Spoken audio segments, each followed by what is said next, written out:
Hello everyone, आप सभी का स्वागत है कैल्विन कॉमर्स में। हम आज बात करेंगे case study based multiple choice questions की। चैप्टर है financial statement analysis. Simple MCQs complete हो चुके हैं, असर्शन रीजन बेस्ड भी कंप्लीट हो चुके हैं। तो आज हमारा जो टॉपिक है वो केस स्टडीज एमसीक्यूज के ऊपर है। तो चलिए शुरू करते हैं आज का टॉपिक केस के साथ। तो आपके सामने पूरी एक केस स्टडी है, इसके बेस पर आगे क्वेश्चन पूछे जाएंगे, वो क्वेश्चन हम सॉल्व करेंगे, लेकिन उससे पहले हमें इसको पूरा ध्यान से पढ़ना होगा। देखिए भाई क्या लिखा है क्वेश्चन में, रीड द फॉलोइंग। ठीक है, हम इसे पढ़ेंगे। आगे जो क्वेश्चन है 1 to 5 वो हमें सॉल्व करने हैं इस पूरी केस स्टडी को पढ़कर। INA limited is a company that deal in manufacturing of pharmaceutical product. एक कंपनी है जो फार्मा के प्रोडक्ट बनाती है।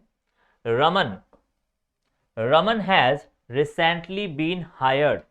रमन को अभी हमने जॉब पर रखा है। रमन एक न्यू एम्प्लॉय है, उसे अभी हमने जॉब पर रखा है एज एन असिस्टेंट। वो एक असिस्टेंट है टू द अकाउंटेंट। इसका एक सीनियर पर्सन और होगा accountant. INA limited the accountant of the firm mister Rajat. तो एक मिस्टर रजत है जो सीनियर अकाउंटेंट है। रजत ने अपने अंडर एक असिस्टेंट रखा है, उस असिस्टेंट का नाम है रमन। अब accountant of the firm Rajat ask Raman, Rajat ने रमन से कहा to go for financial statement analysis. Rajat Raman से कहता है कि रमन तुम्हें फाइनेंशियल स्टेटमेंट को एनालाइज करके लेकर आना है of the firm to access the financial position, ताकि हमें यह पता लग सके कि कंपनी की फाइनेंशियल पोजीशन कैसी है of the firm and to जज the knowledge and capabilities of Raman. और हमें इससे यह भी पता लग जाएगा कि रमन काम करने में कैसा है। तो दो पर्पस पूरे हो रहे हैं। रजत ने रमन को बोला कि भाई जाके फाइनेंशियल स्टेटमेंट को एनालाइज करो, तो इससे हमारी फाइनेंशियल स्टेटमेंट एनालाइज भी हो जाएगी और यह पता लग जाएगा कि मिस्टर रमन को काम आता भी है या नहीं आता। ठीक है जी, आगे mister Rajat ask him to analyze financial statement from view point. बच्चों ये बहुत इंपॉर्टेंट बात है, व्यू पॉइंट, इसके ऊपर बात करेंगे। View point of various parties, view point of various parties interested in the firm. Example के लिए management, lander, investor, labour, government. ये अलग अलग लोग हैं जो जानना चाहते हैं कंपनी की परफॉर्मेंस के बारे में, और सबका अलग अलग पर्पस है। एग्जाम्पल के लिए बताओ, एक लेबर क्यों जानना चाहेगा? एक लेबर क्यों जानना चाहता है कि कंपनी की परफॉर्मेंस कैसी है, कंपनी प्रॉफिट में है या लॉस में है? भाई लेबर का प्रमोशन, लेबर का इंक्रीमेंट किस पर डिपेंड करता है? कंपनी के फ्यूचर पर। कंपनी बहुत बहुत बहुत ज्यादा प्रॉफिट कमाएगी तो लेबर का इंक्रीमेंट भी अच्छा हो पाएगा, लेबर की प्रमोशन भी होगी, लेबर को भी एप्रिसिएशन मिलेगा। लेकिन अगर कंपनी नुकसान में चलेगी तो हो सकता है इसको इंक्रीमेंट ही ना मिले। तो एक लेबर जानना चाहता है कि भाई मुझे टाइम पर सैलरी मिल पाएगी या नहीं मिल पाएगी। लेबर जानना चाहता है कि मुझे इस बार सैलरी बढ़कर मिलेगी या नहीं मिलेगी। लेबर के अपने कुछ ऑब्जेक्टिव हैं। गवर्नमेंट भी जानना चाहती है कंपनी प्रॉफिट कितना कमा रही है, कंपनी का प्रॉफिट पहले से ज्यादा है या कम है। गवर्नमेंट को देश की जीडीपी कैलकुलेट करनी है, गवर्नमेंट को इनकम टैक्स चाहिए, गवर्नमेंट को जीएसटी चाहिए। गवर्नमेंट जानना चाहती है कंपनी ने पूरे महीने में, पूरे साल में कितने रुपए का सामान बेचा, कितने रुपए का सामान खरीदा। तो गवर्नमेंट के अपने अपने ऑब्जेक्टिव हैं। हर कोई जानना चाहता है और हर एक का पर्पस अलग अलग हो सकता है। एक इन्वेस्टर वो कंपनी में पैसा इन्वेस्ट करता है ताकि प्रॉफिट मिल सके। तो एक इन्वेस्टर भी जानना चाहता है कंपनी ने कितना कमाया, कंपनी की प्रॉफिटेबिलिटी कैसी है, कंपनी की एफिशिएंसी ऑफ मैनेजमेंट कैसा है। एक इन्वेस्टर जानना चाहता है। एक लैंडर जिसने कंपनी को लोन दिया, तो वो जानना चाहता है कि भैया मैंने जो लोन दिया है वो वापस मिल भी पाएगा या नहीं, क्या इंटरेस्ट टाइम पर मिलेगा या नहीं।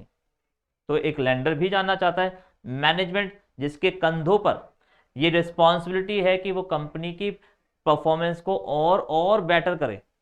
तो जब तक उसको यही नहीं पता होगा कि भैया पिछले साल में कितने रुपए का सामान बिका था, इस साल कितने का सामान बिका है, पिछले साल मेरे पास कितनी लायबिलिटी थी मेरे सर पर और आज मेरे ऊपर कितनी लायबिलिटीज है, करंट लायबिलिटी कितनी है, नॉन करंट लायबिलिटी कितनी है। तो मैनेजमेंट को ये नहीं पता होगा तो मैनेजमेंट किस तरीके से पूरे बिजनेस को मैनेज करेगी। तो हर किसी का अपना अपना ऑब्जेक्टिव हो सकता है, हर किसी के डिफरेंट व्यू पॉइंट हो सकते हैं, देखने का नजरिया अलग अलग हो सकता है। तो क्वेश्चन शुरू करते हैं भाई। क्वेश्चन में क्या है देखिए, which of the following statement will preliminary utilize by Raman. Raman सबसे पहले कौन सी अकाउंटिंग इंफॉर्मेशन का यूज करेगा एनालिसिस के लिए। बच्चों सबसे बेसिक हमारी स्टेटमेंट होती है बैलेंस शीट और होती है statement of profit and loss account. उसके बाद आता है कैश फ्लो स्टेटमेंट और अलग अलग तरह की स्टेटमेंट, ऑडिटर रिपोर्ट्स, अलग मैनेजमेंट रिपोर्ट्स। तो सबसे बेसिक जो रिपोर्ट्स होती हैं वो होती है बैलेंस शीट। कैश फ्लो नहीं आएगा बेसिक वाले में, ये काट दो। Statement of profit and loss ये चल जाएगा, लेकिन कैश फ्लो फिर से यहां पे आ गया, काट दो। बैलेंस शीट चल जाएगा, स्टेटमेंट ऑफ पीएनएल चल जाएगा। सबसे पहले रमन इन दो फाइनेंशियल स्टेटमेंट को एनालाइज करेगा, उसके बाद कैश फ्लो की बात करेंगे। तो सबसे बेसिक स्टेटमेंट एनालिसिस की हमारी ये होती है दोनों। तो आंसर होना चाहिए, answer is C. Next question, mister Raman is to analyze the financial statement for the top management। ना लेबर ना गवर्नमेंट, हम टॉप मैनेजमेंट के पॉइंट ऑफ व्यू से अपनी फाइनेंशियल स्टेटमेंट को एनालाइज कर रहे हैं। What should be he consider. तो टॉप मैनेजमेंट क्या जानना चाहती होगी, टॉप मैनेजमेंट का इंटरेस्ट क्या जानने में होगा। शॉर्ट टर्म लिक्विडिटी नहीं बच्चों, ये तो शॉर्ट टर्म लेंडर का इंटरेस्ट होता है।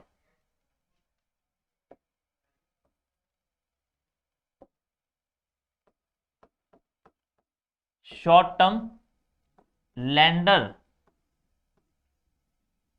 शॉर्ट टर्म लैंडर जानना चाहते हैं शॉर्ट टर्म लिक्विडिटी के बारे में, और लॉन्ग टर्म लैंडर जानना चाहते हैं लॉन्ग टर्म लिक्विडिटी के बारे में। Ability to pay its long term lender, long term lenders to see the resources of the firm are used most efficiently and that the firm financial condition is sound। बच्चों ये है management का view point. Management जानना चाहती है कि company के कामों को क्या एफिशिएंटली और इफेक्टिवली किया जा रहा है या नहीं। मैनेजमेंट का सबसे मेन व्यू पॉइंट होता है एफिशिएंसी एंड इफेक्टिवनेस को चेक करना, उसके बाद वो बाकी सारी चीजों पर ध्यान देती है। सबसे पहले का क्या ऑब्जेक्टिव है, एफिशिएंसी एंड इफेक्टिवनेस। तो मैनेजमेंट का व्यू पॉइंट ये होता है। ये दोनों किसके व्यू पॉइंट है, वापस एक बार पीछे आते हैं। मैनेजमेंट एफिशिएंसी और इफेक्टिवनेस को जानना चाहती है, लेंडर जानना चाहते हैं सॉल्वेंसी को। Long term lender long term solvency को जानना चाहते हैं, short term lender short term solvency के बारे में जानना चाहते हैं। इन्वेस्टर प्रॉफिटेबिलिटी के बारे में, और लेबर अपने इंक्रीमेंट और बोनस वगैरह पेंशन के बारे में। Cash flow statement end fund flow statement ये नहीं आता बच्चों। मैनेजमेंट का व्यू पॉइंट आपका सी है, आंसर इज सी।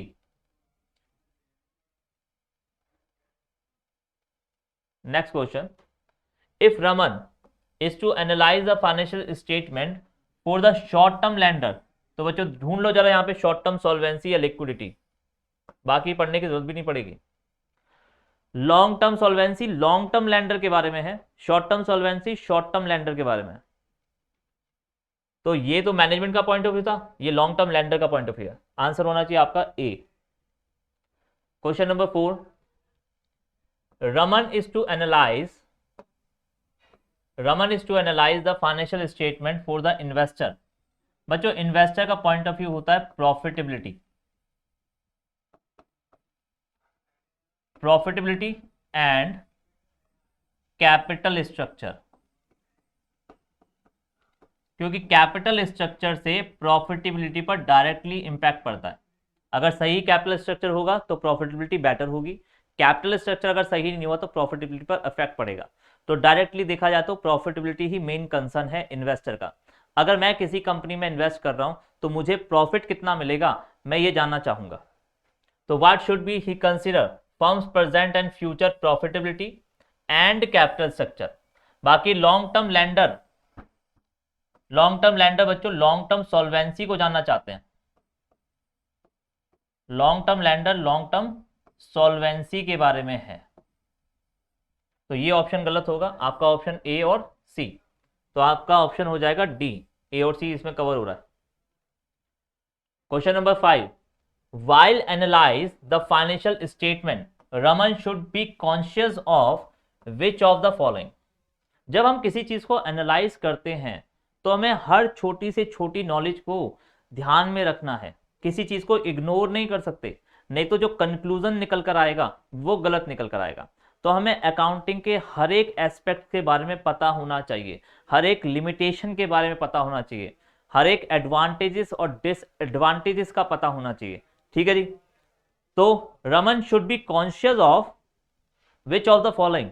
तो आंसर तो वैसे इसका देखो क्या लिखा है, विंडो ड्रेसिंग भाई पता होना चाहिए, change in accounting policies of the firm ये भी पता होना चाहिए, पर्सनल जजमेंट ये भी पता होना चाहिए, हर चीज के बारे में पता होना चाहिए। आपको पता होना चाहिए कि हमारा जो अकाउंटिंग है वो पर्सनल जजमेंट से अफेक्ट होता है।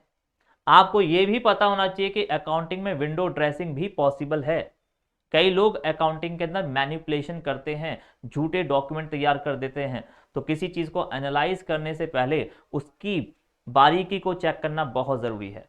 Change in accounting policies of the firm, accountant को या एनालिसिस्ट को यह भी पता होना चाहिए कि अकाउंटिंग पॉलिसीज में चेंजेस आ सकते हैं और उन चेंजेस की वजह से हमारे एनालिसिस पर क्या इफेक्ट पड़ता है वो भी एनालिसिस्ट को कंसिडर करना होगा। तो सारी चीजें अकाउंटेंट को पता होनी चाहिए। आप अगर किसी चीज को एनालाइज कर रहे हो तो कोई भी एस्पेक्ट्स आप इग्नोर नहीं कर सकते, अदरवाइज कंक्लूजन गलत आ जाएंगे। तो ऑल ऑफ द अबव बच्चों, आंसर इज डी। तो लो जी, ये हो गया आपका केस स्टडी बेस्ड एमसीक्यू। मिलते हैं नेक्स्ट चैप्टर में। बाकी वीडियो को लाइक एंड सब्सक्राइब करते रहिए। Thank you so much, bye bye.